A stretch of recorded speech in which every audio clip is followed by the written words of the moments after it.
everyone. My name is Martin Anxxon. I'm a music and creative producer slash sound designer based in Toronto, Canada. And today I'm going to be showing you how I made this sample using UAD plugins. I'm going to break down this sample into three different videos. And on each one of those videos, I'll show you a different layer or part of the sample.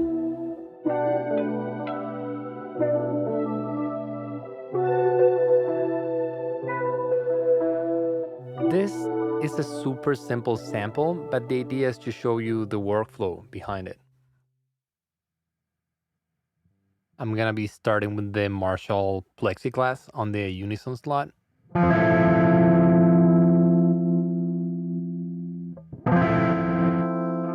gonna try some of the presets.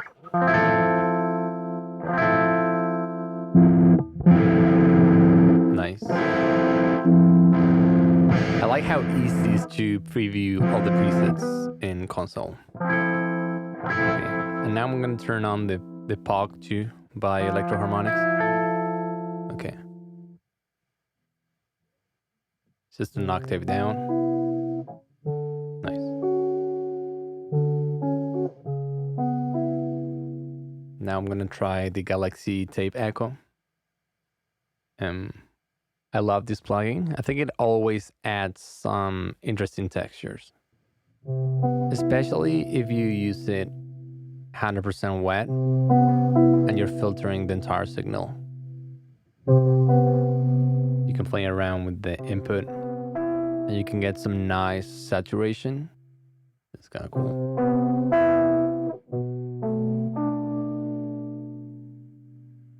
Yeah.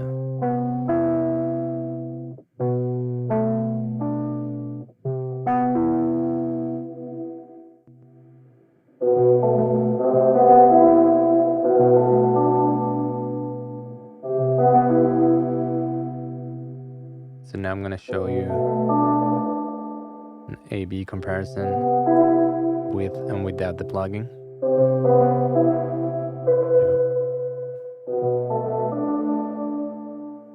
This is just the 335 and the POG through the Plexi Classic. Without the POG.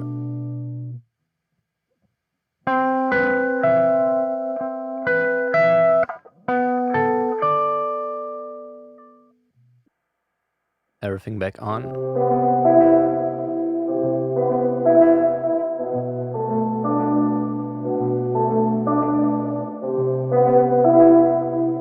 I'm just gonna record a clean signal first.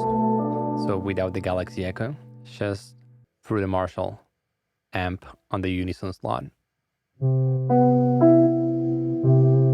can hear some artifacts on the high end.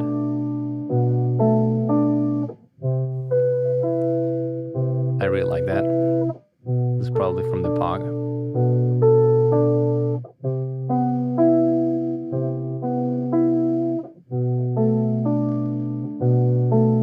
And I like to record without a click and keep some of that natural variations in the playing. So now, I still need to crop the loop, and I will make some minor warping, but I don't want to get too into it. I like some of that.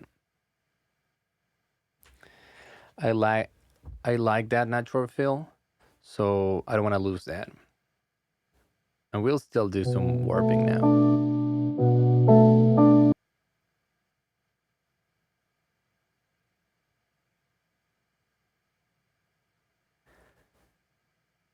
There's just some minor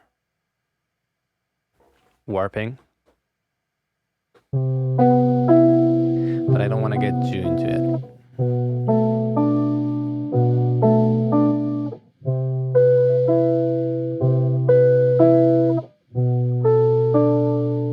Yeah. And now I'm going to add the Galaxy. I'm going to add it on Ableton this time, but I'm going to recreate what I was trying in console before.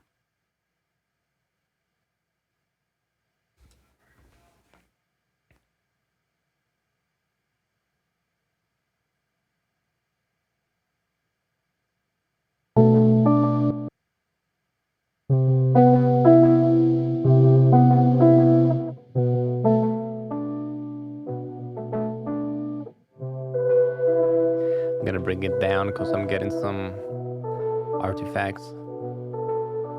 I like those, but I don't want to push it too hard because all of those artifacts are gonna be super noticeable when I compress the signal later.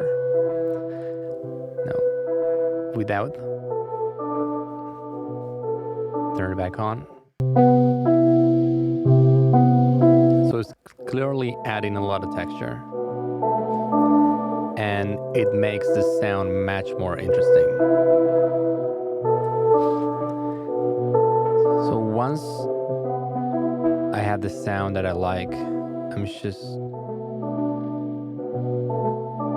going to duplicate the channel and I'm gonna bounce that channel in place. I'm gonna keep the original signal on a separate channel, just in case I want to use it for something else later. So now I just need to find the right loop because the signal was 100% wet, so now it's delayed. So I'm just trying to find the right pocket for this new loop.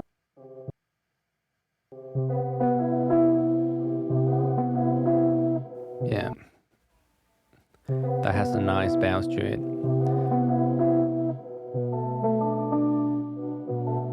Sounds good to me. Yeah.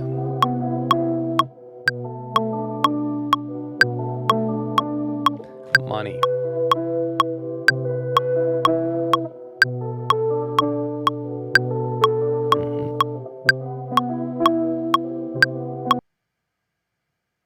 You always gotta try half speed. It's interesting. I don't think it's gonna work for today, but it's definitely interesting. Okay. Now I'm gonna add the Ampex. I love the Ampex. It really adds a lot of color, a lot of saturation. I'm turning off all the noise and transformers. You know what? You can play around with the flatter, the wow. I'm gonna turn it off now so you can hear the difference. Back on.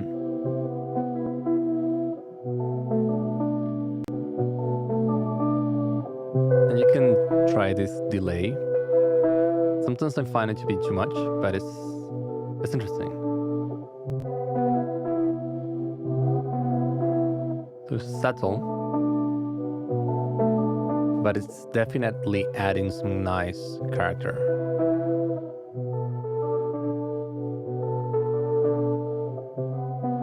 Okay.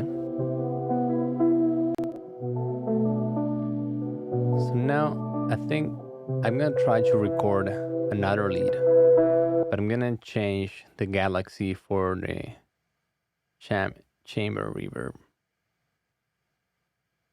the capital chambers. This is another of my secret weapons.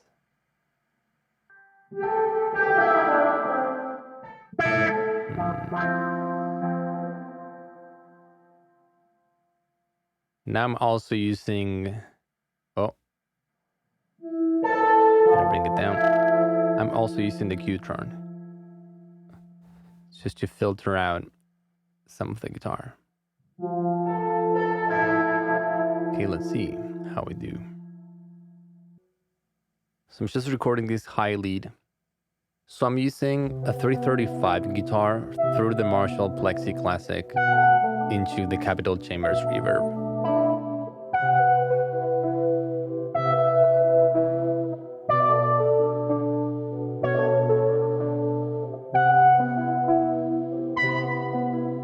And now I just need to edit this loop.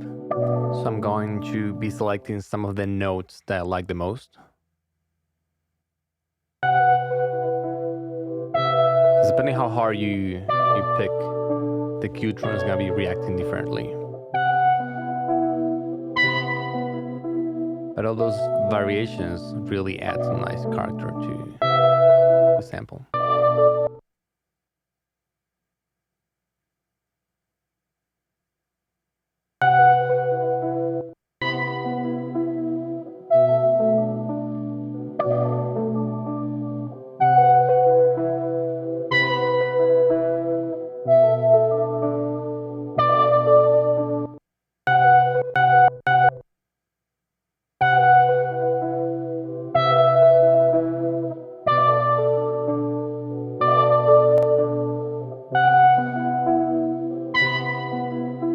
once you move one warp marker, everything moves. So you gotta be careful with that. Okay, so I have the loop that I like. I'm just gonna bounce this. So now I think I want to try how this sounds an octave down. There you go. Yeah.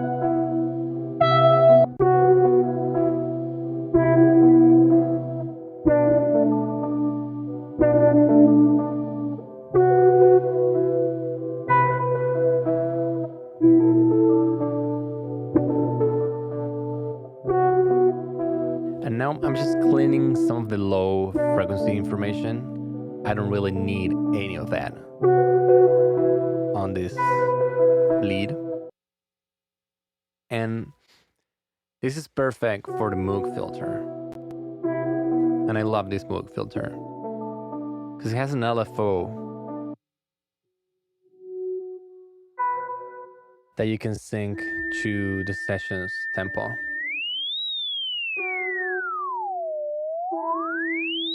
So it will be modulating the cutoff frequency, but also the spacing and the panning of the signal.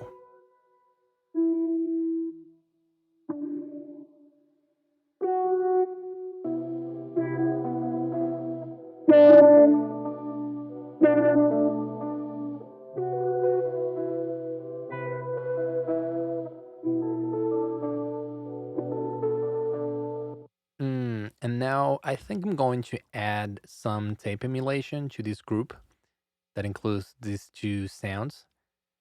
I think I'm going to go with the Ampex.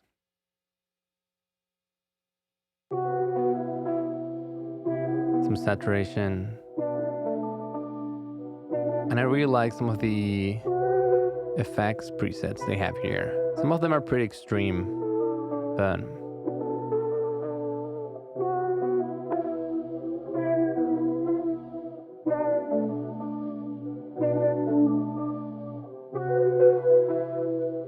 yeah.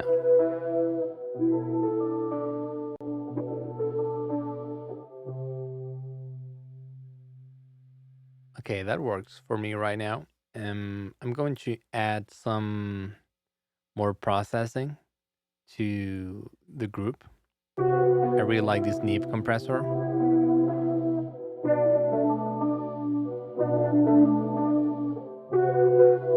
As you can see, I am not doing much with this compressor right now.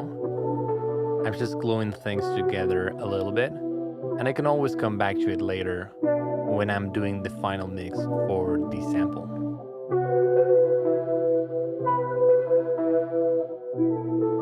So that's everything for this first video. If you have any questions, please don't hesitate to reach out. You can find my website and my socials on the video description. And yes, I'm gonna say goodbye with this clip of my pedal board on its current setup. Using guitar pedals as external effects units is something I really like experimenting with. So yeah, I'll see you next time.